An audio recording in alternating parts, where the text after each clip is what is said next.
Chers amis d'Ivoire TV, bonsoir. Chers amis des grandes interviews de Jean-Marc Kwasi, je vous salue. Merci de suivre notre émission, l'émission qui vous apporte les informations de la Côte d'Ivoire. Je reçois sur mon plateau aujourd'hui, le plateau des grandes interviews, Monsieur Ali Touré. Monsieur Ali Touré est conseiller du président du RHDP ici aux États-Unis et aussi Monsieur Alfred Niali, qui est responsable membre de la représentation FPI aussi des États-Unis. Je vais discuter avec eux des problèmes actuels de la Côte d'Ivoire. Nous allons parler du transfèrement du président Laurent Gbagbo à La Haye. Nous allons parler des législatives, de l'économie. En fait, nous allons parler de la Côte d'Ivoire ce soir. Bonsoir, messieurs. Bonsoir à toi, Jean. Comment vas-tu? Ça va bien, monsieur Niali. Monsieur Ali Touré, bonsoir. Bonsoir. Votre micro, s'il vous plaît. Okay. Voilà. Merci d'avoir accepté cette invitation.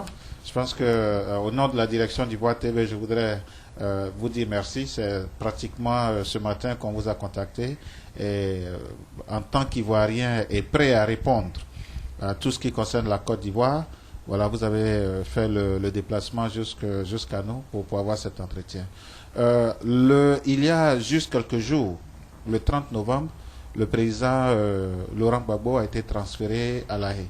Je pense que c'est un peu l'actualité aujourd'hui en Côte d'Ivoire. Est-ce que vous pouvez certainement faire des analyses sur cette actualité, monsieur Niali? Bon, écoutez, jamais je vous remercie.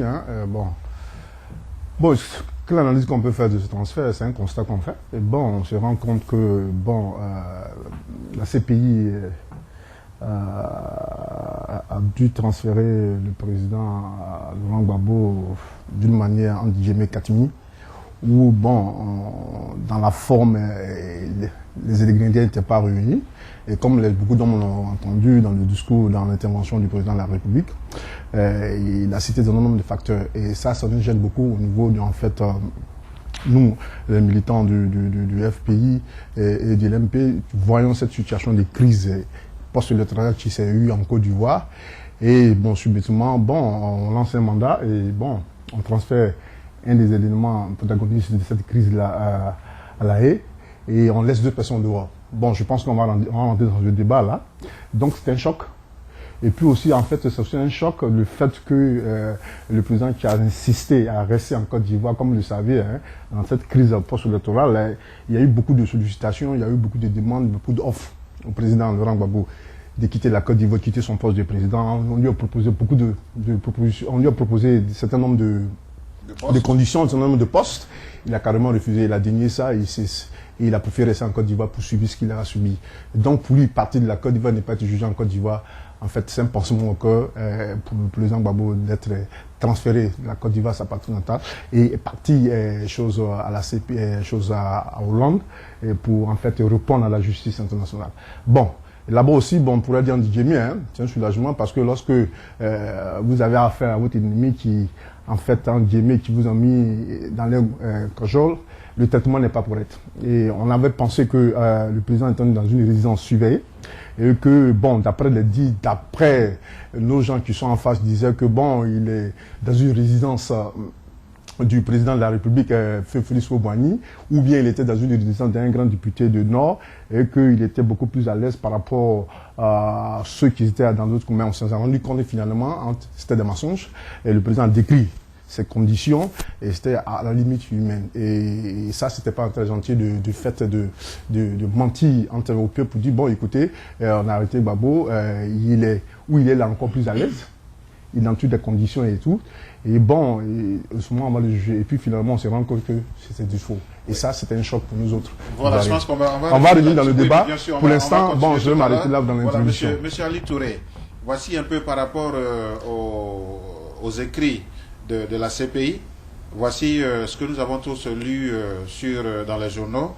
Le président Laurent Gbagbo aurait engagé sa responsabilité pénale individuelle en tant que co-auteur indirect pour 4 chefs de crimes contre l'humanité à raison de meurtres, de viols et d'autres violences sexuelles, d'actes de persécution et d'autres actes inhumains qui auraient été perpétrés dans le contexte des violences post-électorales survenue sur le territoire de Côte d'Ivoire. Est-ce à dire que la justice ivoirienne n'était pas compétente à juger le président Gbagbo pour que le gouvernement certainement demande son transfèrement à La Haye? Ok, merci Germain, merci Ivoire TV. Vraiment, je suis très content d'être invité pour parler un peu de ce problème. Moi, je crois qu'on doit apprendre, franchement, en Afrique aujourd'hui, à être sérieux. Parce que le président Gbagbo, il était le président de tous les Ivoiriens. Moi, je vais vous dire une chose. On n'est pas fier. Aucun pays n'est fier que son ancien président soit jugé à l'étranger. Et je crois que pour éviter cela, le président de la République, Alassane Ouattara, quand il a été élu, a tout fait pour éviter cette situation honteuse pour notre pays. Vous savez, on a un certain âge aujourd'hui, on a vu la Côte d'Ivoire, on était respecté. Moi, je ne pense pas que même si cette institution existait, et que la Côte d'Ivoire était la Côte d'Ivoire avant Laurent Gbagbo, qu'on allait demander à ce que le président soit transféré à la TPI. Vous savez, il faut que vraiment on comprenne les choses. Pendant au moins 5 mois, on n'a fait que tuer des Ivoiriens à cause du refus d'un individu et après toutes sortes de propositions pour qu'il cède le pouvoir parce qu'il a perdu les élections qui avaient été supervisées par la communauté internationale. Et moi je crois que le président de la République, comme le camarade vient de dire, d'autres pays lui ont demandé, d'autres institutions lui ont demandé de partir. Même après la dernière recommandation de l'Union africaine, si le président Gbagbo avait cédé le poste, on ne serait pas à cette situation. Oui, mais à ce niveau, monsieur Ali Touré, comme vous le dites si bien, quelle est la part de responsabilité de l'entourage de M. Gbagbo dans tout ce contexte-là, jusqu'à ce qu'il se retrouve aujourd'hui à la CPI? Écoutez, quand on est responsable d'un pays, on est responsable de tout. Quand on est président, on est responsable de tout ce qui se passe dans le pays. Il n'y a pas d'entourage pour moi autour du président de la République, du président Gbagbo. Il était le seul responsable. Parce qu'il n'avait qu'à dire non, j'ai perdu les élections et tout était calmé. Alors, on a eu déjà des cas. Abdou Diouf, je crois qu'il a dit, pendant un moment donné, les gens voulaient qu'il reste, alors qu'il n'avait pas gagné. Il a dit non, il a appelé M. Wade pour le féliciter. Je crois que ça a calmé tout. La même chose allait se passer au Sénégal. Parce que vous pensez qu'Abdou Diouf n'a pas de supporters pour dire non, non, non, surtout que c'était un monsieur qui était quand même respecté, mais il a cédé. Et je crois qu'il faut qu'on arrive vite à certaines situations. Quand on perd des élections, on doit reconnaître. Et même, je le dis souvent, même si Gbagbo avait gagné, le président Gbagbo avait gagné, et que la communauté internationale pense qu'il a perdu, qu'on lui demande, à cause du respect de la communauté internationale, et puis les tueries qui se faisaient, pour qu'on puisse arrêter tout ça, il devrait dire j'ai perdu.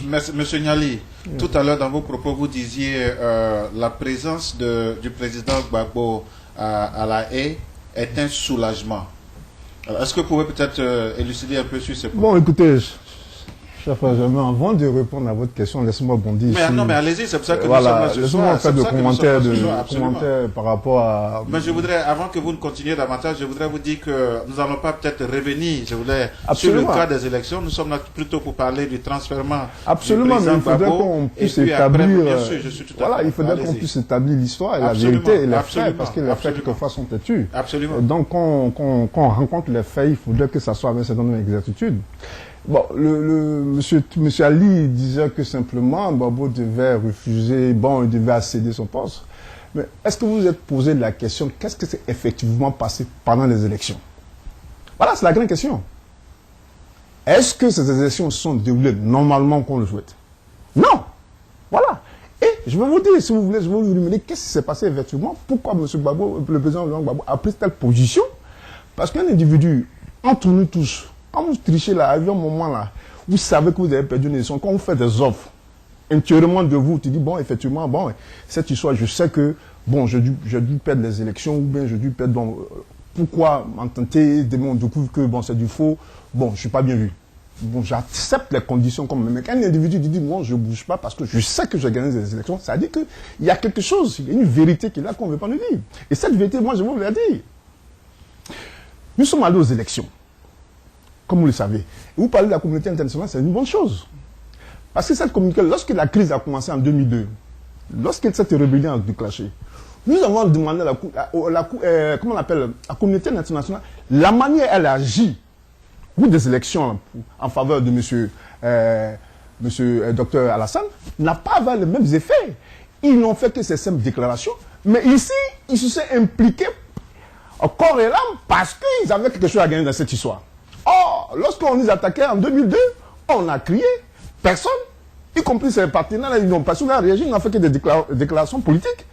Et où nous sommes, et quand on compare les deux faits, ça veut dire que quelque part, il y a un soutien logistique qu'on a apporté au docteur Alassane, on ne sait pas pourquoi, mais ils savent. Mais l'histoire nous fait croire que dans cette politique que nous suivons, effectivement, ils veulent quelque chose de la Côte d'Ivoire. Sinon, on ne peut pas comprendre que même cette communauté internationale, lorsque cette guerre éclate, on les appelle de venir solliciter parce que les gens qui sont venus attaquer, ils n'ont pas réagi. Je vais revenir parce qu'il a posé une question. Il faut que je lui retrace l'histoire. En fait, ce que je voudrais dire, c'est que je voudrais beaucoup plus qu'on s'attelle sur le transfèrement du président Gbagbo.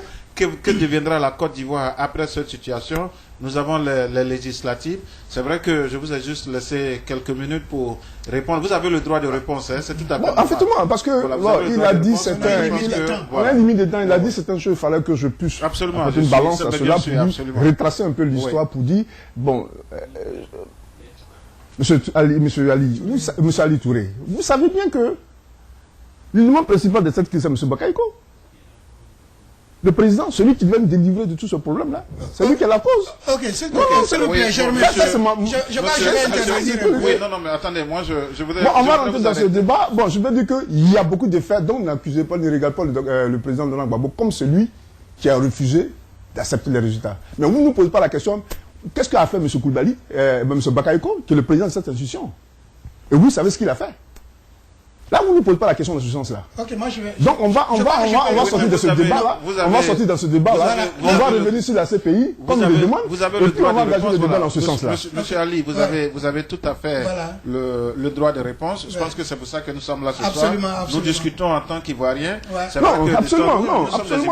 Nous sommes des Ivoiriens autour d'une même table. Et nous sommes là ce soir parce que nous sommes concernés, bien sûr, par notre Côte d'Ivoire, notre très chère Côte d'Ivoire, parce qu'il n'existe qu'une seule Côte d'Ivoire sur cette terre des hommes. C'est vrai qu'à un moment donné, peut-être que c'est tout à fait normal que le temps monte, mais je pense que c'est surtout pour l'amour que nous avons pour notre très chère Côte d'Ivoire. Monsieur Ali Touré, allez-y. Je crois que le débat est sur vraiment le transfèrement du président Laurent Gbagbo. Rentrer dans les détails des élections, moi, je ne rentrerai pas dans ça. C'est déjà passé. Vous comprenez? Mais M. Ali Touré, c'est vous qui avez commencé à parler des élections. C'est pour ça que M. Niali vous a donné un droit de réponse. Oui, parce que je trouvais la raison pourquoi M. Laurent Gbagbo... Mais c'est tout à fait normal parce qu'il fallait faire un peu la genèse. Voilà, il fallait faire un peu la genèse de cette chose. C'est tout à fait normal. Non, pour moi, j'expliquais pourquoi il est parti à la TPI. C'est ça ma raison. Ce qui est sûr, c'était la conséquence des élections. Rentrer dans les détails des élections... Monsieur Ali Touré, est-ce que la présence de M. Laurent Gbagbo à la CPI pourrait certainement faire avancer les choses au niveau de la réconciliation? Absolument. Absolument. Parce que vous savez... Le FPI s'est retiré des élections. Alors, est-ce que une assemblée générale sans FPI peut être une véritable assemblée générale ivoirienne? Absolument. Pourquoi pas? Ça ne représente pas, ça ne reflète pas la Côte d'Ivoire dans son entité, dans son ensemble. Absolument pas. Parce qu'ils ont été invités, ils ont participé aux élections présidentielles. Maintenant, s'ils ne veulent pas participer aux élections législatives, tant pis. Parce que personne ne les a empêchés. On les a même demandé pardon pour qu'ils participent. Et je pose la question suivante. Est-ce que le président Laurent Gbagbo est un parti politique en tant qu'individu? Non. Un parti politique, c'est toute une idée. C'est tout un ensemble. Si un individu, aujourd'hui, n'est plus là, pourquoi on doit arrêter tout le parti? Il y a eu des erreurs comme ça qui ont été déjà faites. Et le président Alassane Ouattara a dit, mon parti a fait la même erreur, ne faites pas la même erreur. Écoutez, s'ils refusent d'aller aux élections législatives pour pouvoir parler au peuple, ça, ils vont le regretter. Parce qu'ils sont pas vraiment, on ne les a pas chassés. Donc moi, sur ce côté, la réconciliation va aller et le fait d'envoyer le président Laurent Gbagbo au TPI, ça va calmer ceux qui étaient prêts à faire des revanches. Parce qu'on se connaît tous en Côte d'Ivoire. Et dites-nous, il faut qu'on se dise la vérité. Il y a des gens qui étaient prêts à faire des situations très très graves et aller encore en guerre si jamais le président était libéré d'une certaine façon. Donc moi je crois que ça a été bien qu'il soit transféré et on va aller à la réconciliation et on arrivera à la paix. Monsieur Niali, la législative en Côte d'Ivoire sans le FPI par rapport au transfert du président Gbagbo à la Haye. Mon cher ami Germain, mon cher ami Touré dit certaines choses qui sont assez graves. Il dit, mais je note quelque part, il dit, même si le FPI ne participe pas aux élections, tant pis. On ne peut pas passer de la réconciliation en tenant ce genre de propos. C'est-à-dire que vous excluez une partie de la population. Alors en ce moment, vous faites la réconciliation avec qui? Entre vous-même. Si vous le faites, tant mieux. Mais nous disons, nous sommes tous des Ivoiriens, nous sommes appelés à vivre. Et dans ce cas, quels sont les actes que vous posez pour nous ramener à la réconciliation? Or, nous estimons que, jusqu'à présent, quand on fait la lecture politique de la Côte d'Ivoire, on ne voit pas de signe qui nous amène à cette réconciliation. Voilà ce que nous disons. Pourquoi nous ne voulons pas aller aux élections? Monsieur Touré n'a pas dit. Alors, il dit quelque part que parce que le FPI est lié à Gbagbo et comme Gbagbo est parti et choses, bon, si non. Monsieur Laurent Gbagbo était président de la République et au-delà de là, il était un des fondateurs du FPI. Donc techniquement, il devient un père de famille. Or, dans cette crise que nous avons vécue, on arrête le père de famille. Comme je dis, monsieur Touré, vous avez des enfants. Alors demain, dans une crise entre vous et moi, et puis demain, quelqu'un vient vous prendre, il vous envoie quelque part, et puis vos enfants, vous appelez vos enfants, venez, on va se réconcilier. Vos enfants vont dire quoi? C'est un mauvais exemple. Non, je viens. Vous m'adressez. Non, je vais faire mon analyse par rapport à vos déclarations. Laissez-moi faire ce tableau-là, voir de quoi vous êtes en train de parler, que c'est archi faux, et ça ne cadre pas dans ce que vous voulez dire. Parce que le FPI n'est pas lié à Gbagbo. C'est ce que vous faites là. Vous détrompez. Détrompez-vous. Ce n'est pas la réalité. Le FPI, c'est un parti politique avec des idéologies. On ne vient pas à un parti politique à cause d'un individu. Apprenez cela. Ça dit que demain, le RDL, je ne sais pas si chez vous, le RDL, c'est lié à Alassane. Ça dit que demain, Alassane n'est plus là. Ça dit que le FPI va disparaître. Non. C'est vous qui le pensez. Nous, on ne pense pas comme ça. Mais c'est votre cas. C'est pour cela. Non. Nous estimons dans cette crise-là. Nous estimons que dans cette crise-là, les protagonistes de cette crise-là sont là. Les acteurs sont là. On ne peut pas prendre une seule personne et laisser d'autres. Voilà notre raisonnement. Si on amenait tous ensemble, nous voulons que, et puis il faut qu'on le précise dans ce débat-là, nous voulons mettre, c'est vrai, vous voulez parler d'impunité, nous voulons mettre à cela. Mais lorsqu'on veut juger des individus qui sont dans une crise, mais jamais, on prend tout le monde à la fois et puis on juge des gens. Mais on ne peut pas prendre un seul individu et d'autres personnes sont en train de se pavaner à Abidjan et puis on veut parler de choses, de justice, la CPI ou d'autres quoi. Et que Gbagbo est parti, bon, ceux qui ne veulent pas aller aux élections, tant pis. Tant mieux, ça va les éléments, tant mieux. Mais ne nous empêchez pas de ne pas aller aux élections. Ne pas aux législatives. Monsieur Ali Touré, je voudrais vous poser une question. Monsieur Niali disait tout à l'heure qu'il faut prendre tout le monde. Il y a juste pas plus tard qu'hier, le procureur de la République, monsieur Quadio Simplice, a déclaré, je le cite, je le prends au mot, je ne peux pas poursuivre des gens qui sont venus sauver le peuple. Est-ce que ce n'est pas en contradiction avec ce que M. Niali disait tout à l'heure? Ok, je ne pense pas. D'abord, s'il est procureur de la République, il sait ce qu'il dit. Écoute, on parle d'histoire, de l'histoire. Il me parlait tout à l'heure de l'histoire. Et je suis sûr qu'il est plus jeune que moi. J'ai vécu l'histoire de mon pays. Qui n'a pas vécu l'histoire de Côte d'Ivoire? C'est-à-dire qu'on est en train d'inventer l'histoire de Côte d'Ivoire devant nous. C'est tellement ridicule, ça. Écoute, on sait d'abord comment Gbagbo est venu au pouvoir. J'aimerais que, vraiment, je suis un perspectiviste. J'aimerais qu'on parle de ce qui va se passer. Mais me parler de Gbagbo, on sait comment il est venu au pouvoir. Ses propres mots, je suis venu de façon calamiteuse. Ce n'est pas les partis d'opposition qui ont dit ça.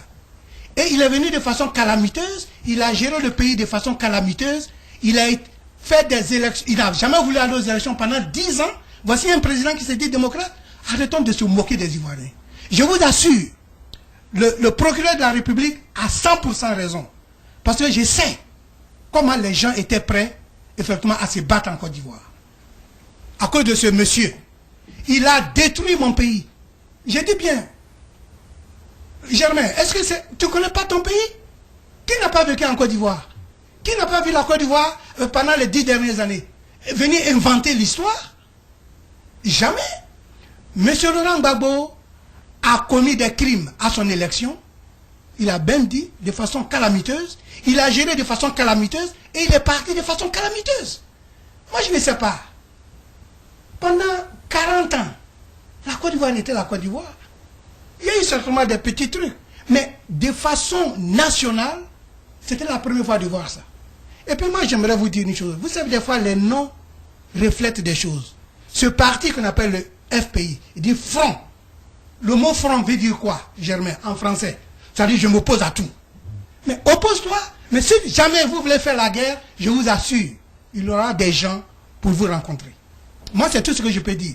Pour aller à la paix, c'est une chance pour les Ivoiriens. Le FPI a refusé d'aller aux élections. Je vous assure, moi, j'aurais aimé qu'ils partent. Mon souhait, c'est qu'ils partent pour qu'on reconstruise la Côte d'Ivoire après Gbagbo. Parce que ce qui est sûr, il faut qu'on se dise la vérité, ce n'est pas à peine de jouer à la politique. J'aimerais qu'il ne soit pas emprisonné. Mais pour une seule raison. Qu'on se dise, est-ce qu'il est normal? Est-ce que mon ancien président est vraiment normal? Parce que Einstein l'a dit. Le signe de l'insanité, c'est répéter toujours les mêmes choses avec les mêmes résultats et en espérant changer les résultats. Monsieur Laurent Gbagbo, depuis les élections, il dit il a gagné. On donne il dit toujours il a gagné, il a gagné, il a gagné, et on vient de l'attraper. Il dit toujours, même à la TPI, qu'il a gagné les élections. Qu'on arrête, qu'on fasse bien une analyse de ce monsieur pour vraiment avoir la paix. Monsieur Niali, est-ce que le transfèrement du président Gbagbo à la CPI n'est pas un signal très fort aujourd'hui en Afrique pour dire qu'aucun président ne peut venir à la tête de son pays et faire bien sûr ce qu'il a envie de faire et partir en toute impunité? Est-ce que ce n'est pas un signal fort? Ce n'est pas un signal fort. Posez-vous la question, qu'est-ce que c'est ce pays? Quels sont les gens qui ont rectifié tout ça? Pourquoi les gens ont adhéré à ce pays? Ça, c'est une question. Mais avant de rentrer dans ce débat, avant de répondre à vos questions, permettez-moi de rafraîchir la mémoire de mon frère Touré, qui a fait des analyses tout à fait, quelle expression, pour ne pas dire, il fait d'une mémoire assez constituée dans sa déclaration. Parce que nous estimons qu'il ne fait pas une lecture correcte. Parce que ceux qui ont dérangé cette Côte d'Ivoire-là, suivez-nous bien, le pays ne fait pas la politique maintenant. On a commencé autant que le feu Félix Houphouët-Boigny a dirigé ce pays-là. Qu'est-ce qui s'est passé quand nous étions en opposition? Et que M. Touré réponde. Vous partiez en prison. Non, attendez, je vous ai laissé écouter, je vous ai laissé parler. Ouais. Pendant 30 ans, nous avons manifesté. Nous étions en opposition. Le président Félix Houphouët-Boigny a dirigé ce pays. Pendant plus de 40 ans, il n'y a eu rien. Parce que les gens qui étaient à l'opposition aimaient le pays. Mais voici les gens qui sont venus avec un esprit de démocratie. Ils sont venus, ils ne parlent pas de cette rébellion qui a commencé, il parle des élections, mais il faut faire l'histoire. La Côte d'Ivoire a commencé avant ces élections. Quels sont les gens, quels sont les éléments, quels sont les gens qui sont actuellement au pouvoir? D'où viennent? Ça, c'est la finalité de ce qu'on nous voit. Mais ils ont commencé depuis Bédier jusqu'à maintenant. C'est la finalité des gens. De là qu'ils ont posé. D'abord, poignarder la mère patrie. Ils ne veulent pas nous parler de la démocratie. Parce que les gens qui sont venus poignarder la Côte d'Ivoire. Pourquoi? Pour quelle raison? Que M. Touré nous dise. Pourquoi? Non, je veux que qui a amnistié ce dont vous parlez. Non, c'est un débat. Ça, on va pas rentrer dans ça parce que le sujet, je vais corriger ce qu'il est en train de dire. Parce que M. Touré refuse d'affronter l'histoire. Et ça, c'est grave. Il te dit que les Ouattao, les shérifs, autres là, docteur Lassane, ils sont venus au pouvoir comme ça. Ils ont commencé depuis le coup d'État. Et c'est les mêmes personnes qui sont là. Ils ont lancé le coup d'État depuis 2002. Ils ont attaqué le régime du président Bédié, ils sont venus encore attaquer le régime de Gbagbo et on a vu ce qui s'ensuit. Et ça, c'est la réalité que monsieur... Est-ce que ce n'est pas le président Gbagbo lui-même qui a pris un décret pour amnistier tous ceux qui sont là aujourd'hui dans le cadre d'une réconciliation en Côte d'Ivoire? Justement, et c'est là vient la question de la CPI. Les gens discutent dans ce débat, les gens disent, mais pourquoi se fait que M. Gbagbo, où il y a eu des crises de 2002, la crise de 2002, il y a eu des gens qui sont venus, non, qui ont tué des innocents, qui ont commis des crises contre l'humanité, et comment se fait que ces gens-là ne sont pas punis jusqu'à présent? Mais souvenez bien, M. Jamem, lorsque cette crise a éclaté, nous sommes allés des accords en accord. Et pendant les accords, qu'est-ce que les gens demandent dans ces accords-là? Il faut qu'on se réconcilie pour construire une Côte d'Ivoire nouvelle. Alors, vous ne pouvez pas demander aux gens de vous réconcilier, en temps vous dire, je vous mets en prison. Ça ne se fait pas. Et c'est pour cela, cette impunité qui a eu lieu où Gbagbo était au pouvoir, c'est ça, ça s'explique. Une histoire de la paix. Voilà, on veut aller à la paix, donc on est les ennemis, on les prend avec nous. Et c'est pour ça que vous voyez, si nous autres, on était méchants comme eux, la manière ils sont en train d'agir, on aurait fini à tous ces gars-là. Parce que pendant 10 ans, on était avec eux. Ils étaient à notre merci. Mais on les a pris comme des Ivoiriens. On les a pardonnés, ces excuses-là qu'ils ont posées. On a pensé que c'était des Ivoiriens, on ne pouvait pas dire que c'était des Ivoiriens. Parce qu'un vrai Ivoirien, lorsque vous commettez quelque chose, que le président qui a tête vous pardonne, vous animez et tout, vous revenez à la raison. Mais ils ne sont pas ça. Parce qu'ils sont dans un système, où ils voulaient en face coûte de coup prendre le pouvoir, et M. Touré ne dit pas. Et ça, c'est la réalité. Mais nous sommes dans le débat, on va rentrer dans les détails. Mais je ne veux pas, anticiper sur vos questions. Sinon, M. Touré, il va faire ce genre de raisonnement. Monsieur Touré, parce que nous savons ce qui s'est passé. Il y a eu des voix qui s'étaient élevées dernièrement en Afrique, parce que vous disiez tout à l'heure en introduction dans vos propos que c'était une honte pour la Côte d'Ivoire de voir le président Gbagbo pratiquement emprisonné à La Haye, dans une prison, comme je voulais peut-être interpréter un peu vos propos, dans une prison des Blancs. Bien sûr. Donc, à des milliers de kilomètres de sa terre natale. Et ça, je voudrais dire ici qu'il y a eu des voix aussi qui s'étaient levées. Il y a Jean Ping, qui est le commissaire de l'Union africaine qui a traité la CPI de marionnettes de la France et des États-Unis. Et il a dit qu'en fait, dans ses propos, qu'il y a 32 pays africains au niveau de la CPI, et que si ces 32 pays africains se retirent, la CPI n'existera pas. Il a traité Louis Campo, voilà, de vedette de télé. Il leur a demandé de dire le droit. Ça, ce sont les propos de M. Jean Ping. L'ancien président du Ghana, John Rawling, s'est dit très consterné par l'humiliation du président Gbagbo.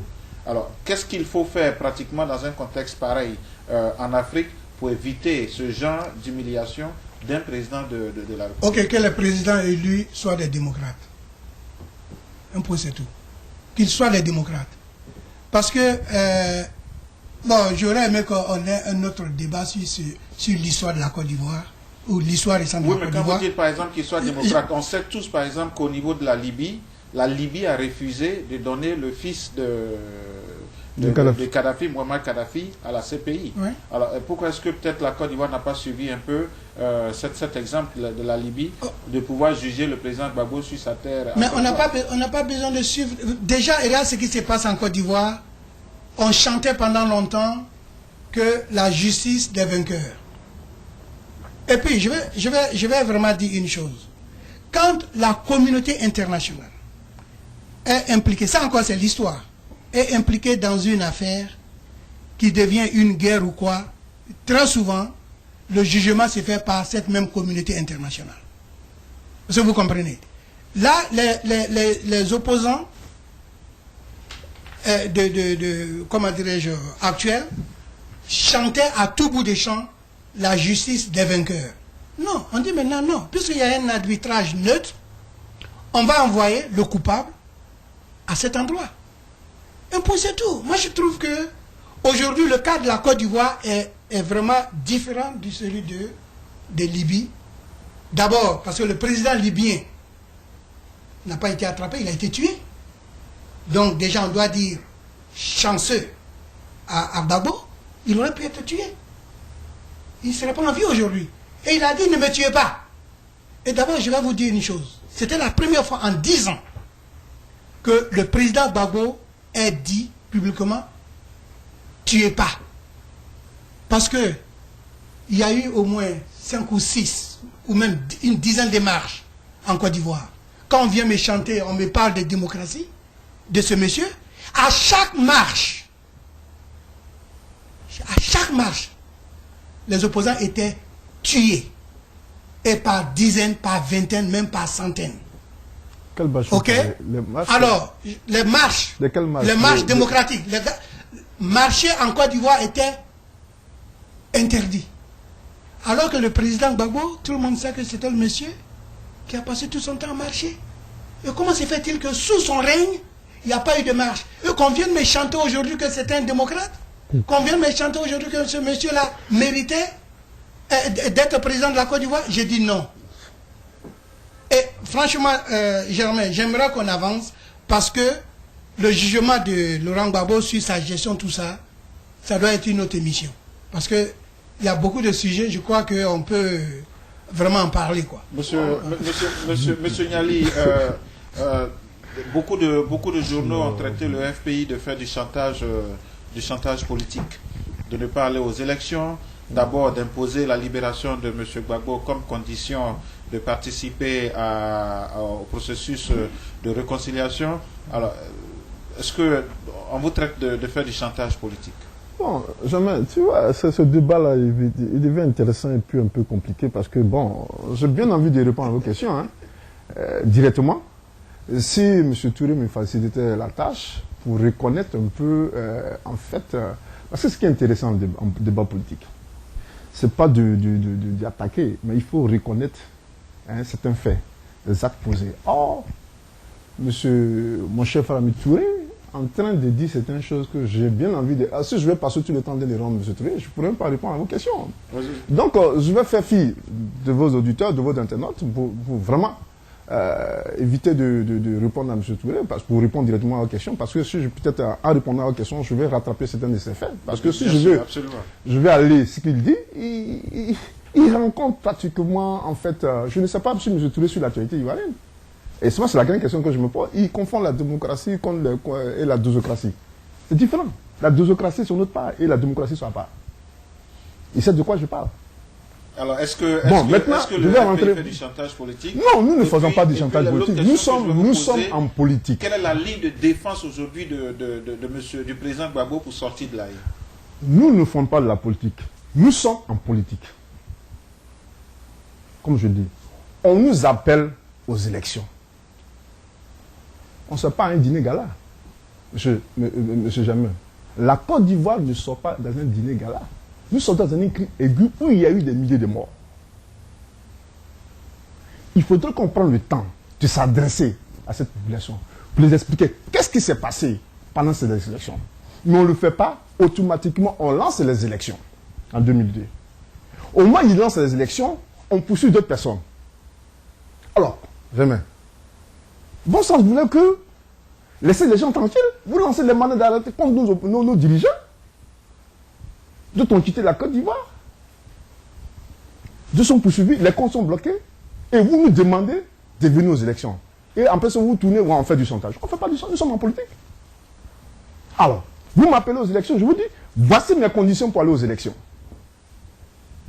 1. La libération de Gbagbo, tous les prisonniers politiques, nos camarades qui sont alignés, la MP et autres, en partant du président du parti, M. Afi, que je veux rappeler à M. Touré, que le président Gbagbo, il est le fondateur de FPI, mais il n'est pas le président du FPI, c'est Afi.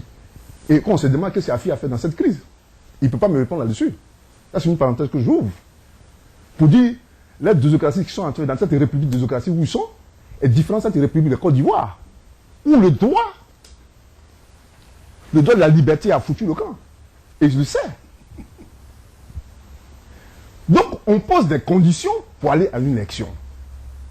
Au moment où la tête au nord, la queue au Ghana, au milieu, tout le monde se cherche, on nous demande d'aller aux élections. On dit, voici nos conditions. Si vous remplissez ces conditions, on va aux élections. Purement et simplement, nous sommes en politique. Okay. Nous ne sommes plus dans un jeu de dames. Donc, on pose ces conditions ne sont pas réunies. Les conditions sécuritaires. Au moment où nous parlons, comme vous le savez, à chaque fois que vous lisez l'actualité, vous parcourez l'actualité, internationale ou nationale, vous savez que cette démocratie, les frères Cissé, comme on les appelle, une ministre à la solde de Dr Alassane, en train de, à chaque fois, intimider la population.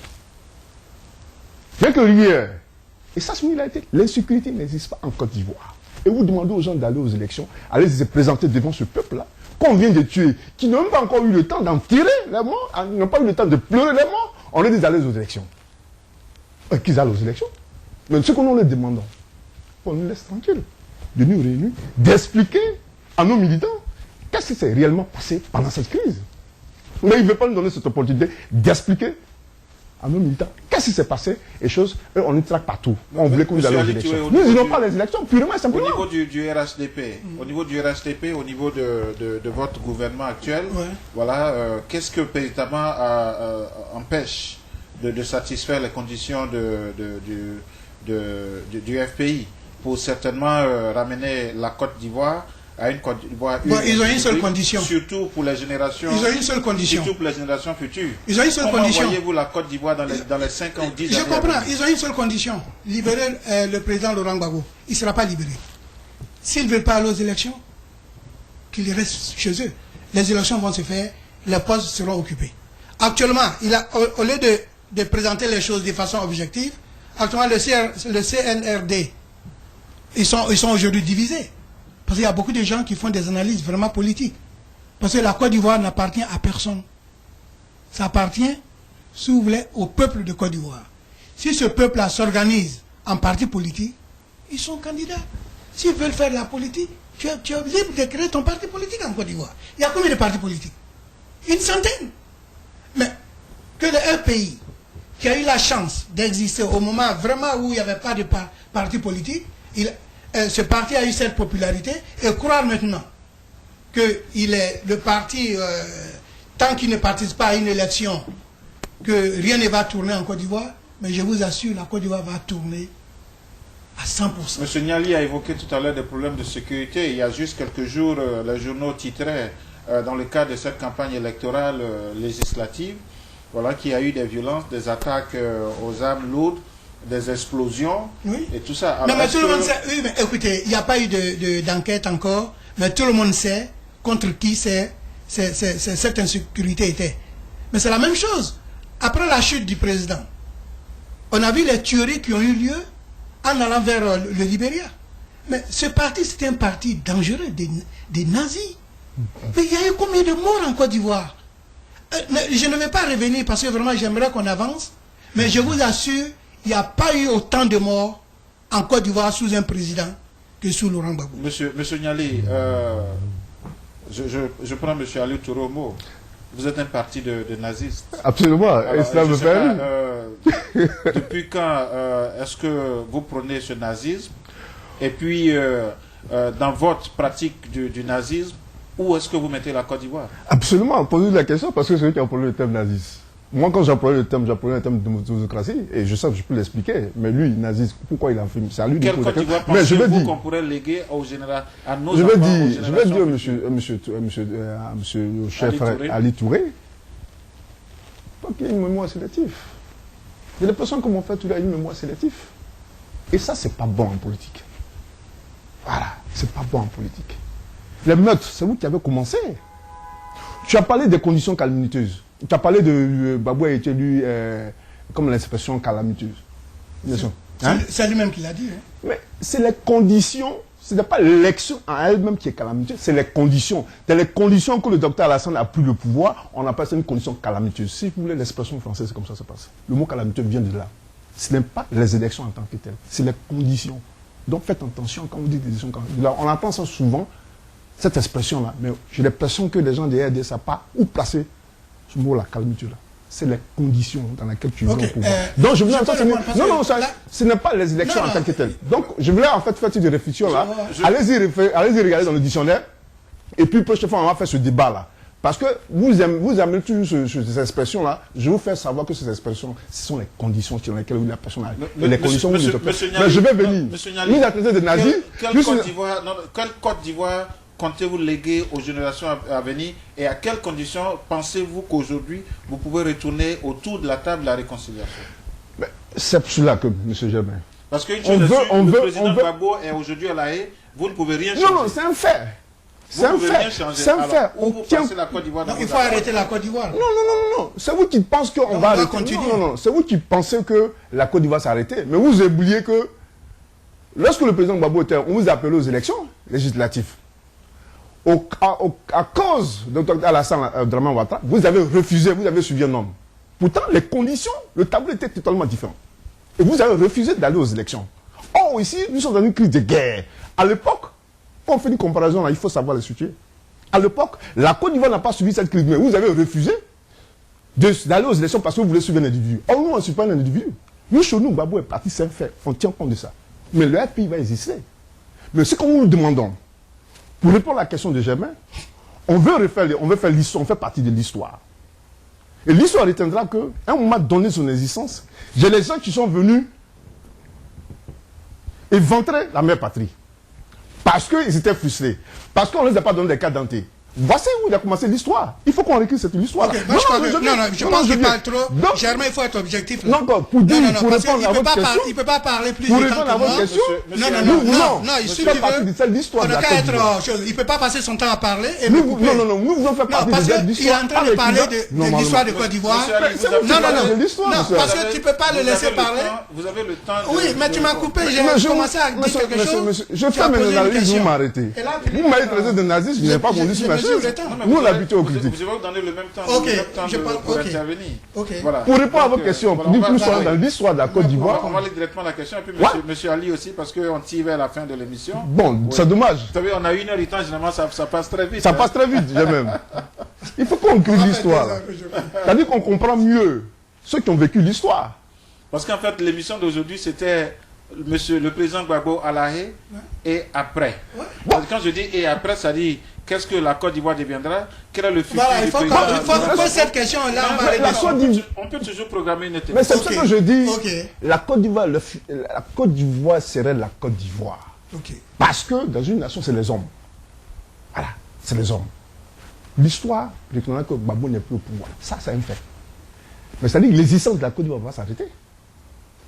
Mais c'est nous de refaire cette existence de FPI, on va la faire. Mais ce que nous demandons, on doit faire d'à côté, qu'ils nous laissent tranquilles. Pourquoi on fait faire part de cette histoire? Pour qu'on puisse construire la Côte d'Ivoire ensemble. Mais nous ne donnons pas l'occasion, l'opportunité de nous exprimer. Lorsqu'on fait des meetings, comme vous le savez, l'actualité est là, on nous traque partout. Bon, alors, comment on fait faire partie de cette histoire? Nous ne voulons pas aller aux élections. Monsieur Niali, je m'excuse. Je vais m'arrêter là parce que le débat est intéressant. Je pense que on a encore des minutes. Monsieur Ali, on a encore des minutes. En fait, quand je vous pose des questions, c'est à vous d'apporter des éléments de réponse. Voilà. Et vous prenez le temps qu'il vous faut. Il nous reste 10 minutes d'émission, le temps qu'il vous faut. Et pour moi, par exemple, quand vous faites une pause, ça veut dire que vous avez pratiquement répondu à la question. Et à ce moment-là, j'ai tout à fait le droit. Mais sachez aussi que j'ai aussi le droit de vous interrompre et d'injecter des questions. J'essaie de créer un temps assez partial ici entre mes deux invités. Je n'ai pas de préférence. Comme certainement vous l'avez suggéré de manière sous-entendue.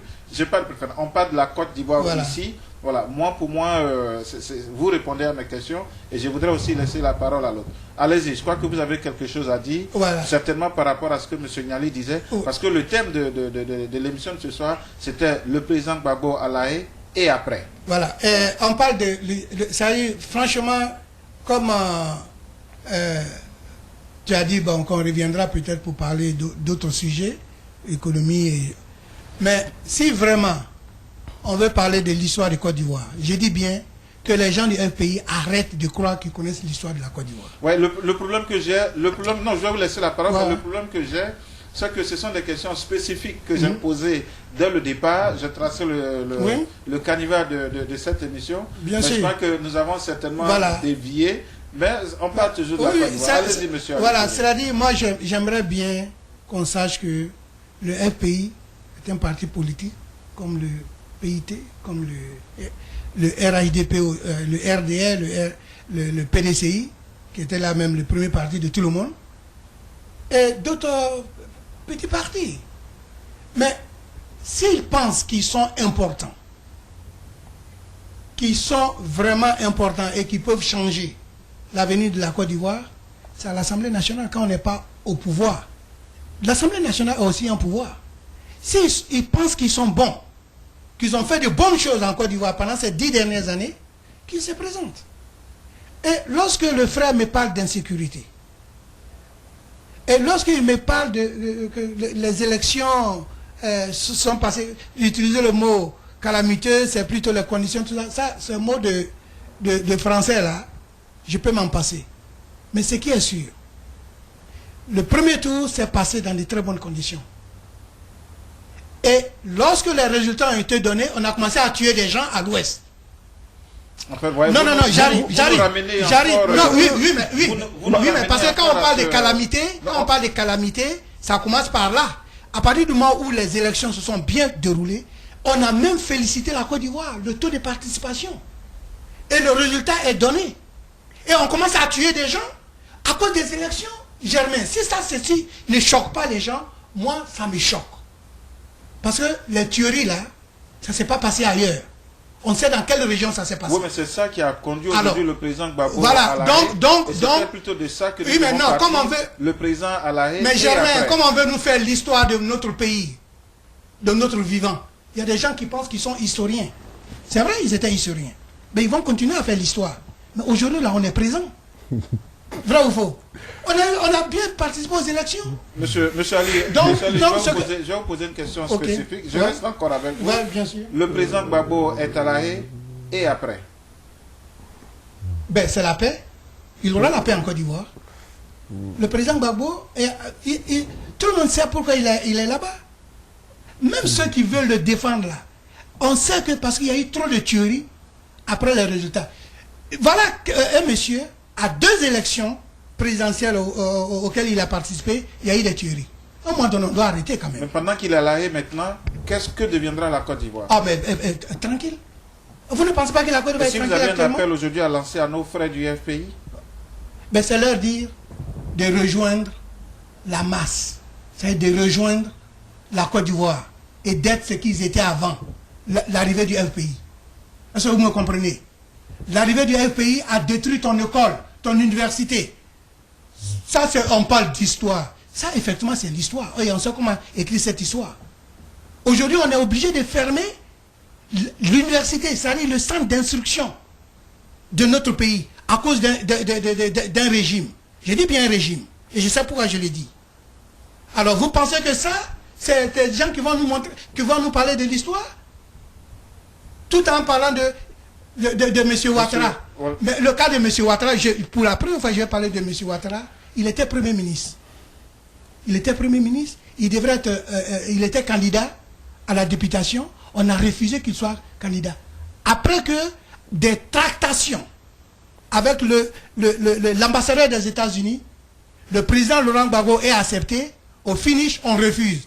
Ses partisans ont manifesté comme lui, il le fait aujourd'hui, on les a tués. Alors écoutez, parlons d'histoire. Nous sommes au soir, nous arrivons au thème de cette émission.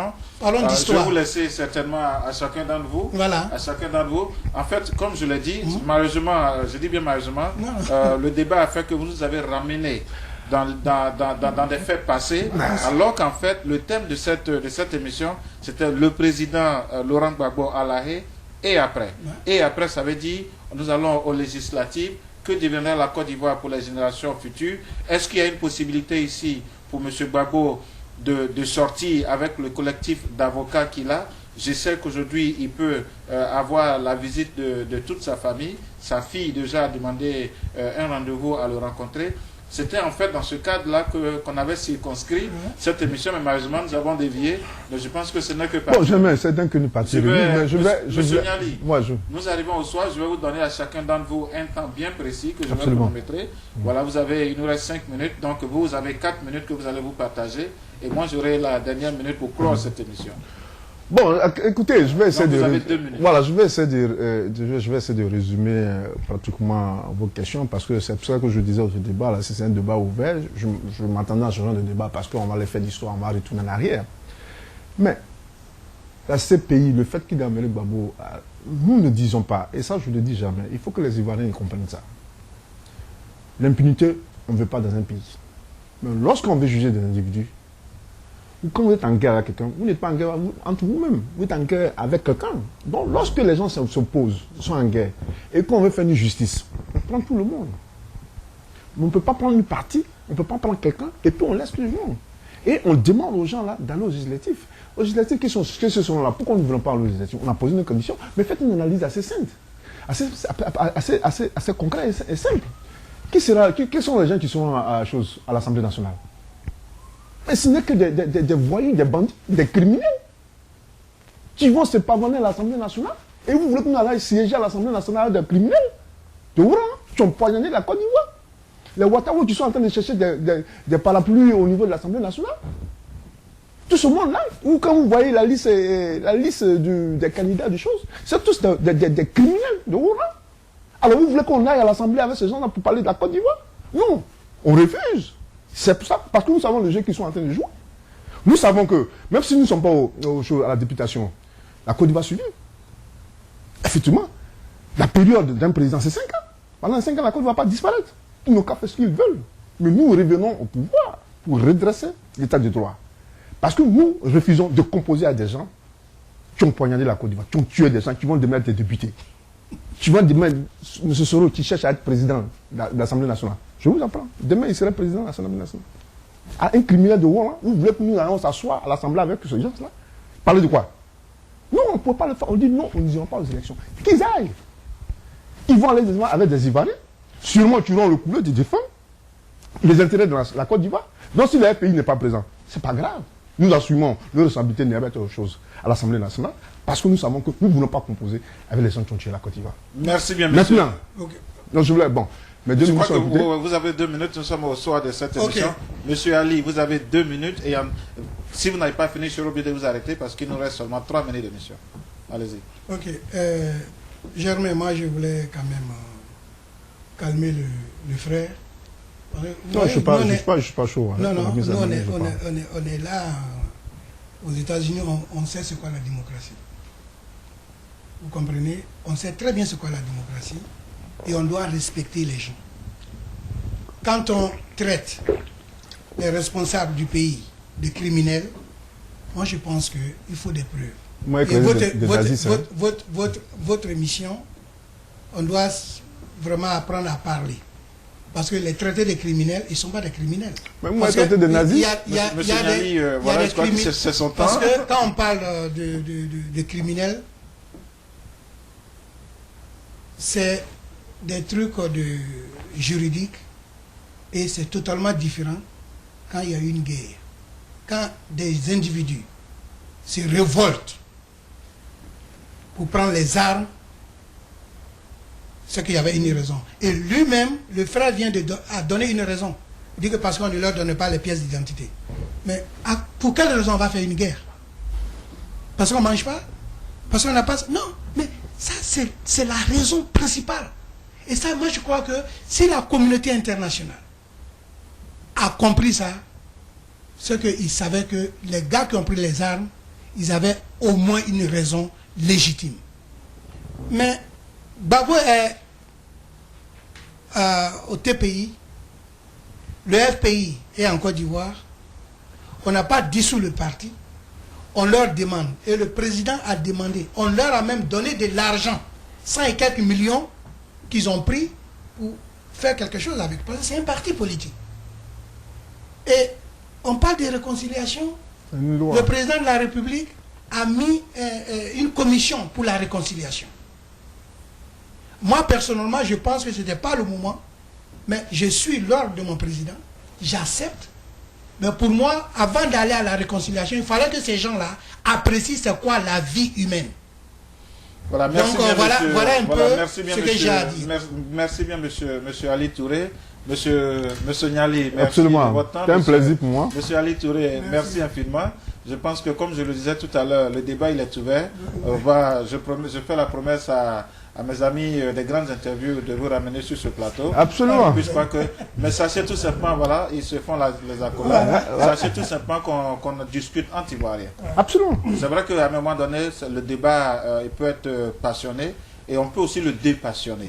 C'est tout à fait normal. C'est ça aussi la Côte d'Ivoire. Et nous le faisons surtout dans un cadre de reconstruction, de réhabilitation, de relance économique de notre très chère Côte d'Ivoire que nous aimons tous tant parce que, quoi qu'on dise, il y a une seule Côte d'Ivoire sur cette terre. Chers amis des grands interviews de Jean-Marc Kouassi, merci de nous suivre. Je recevais aujourd'hui M.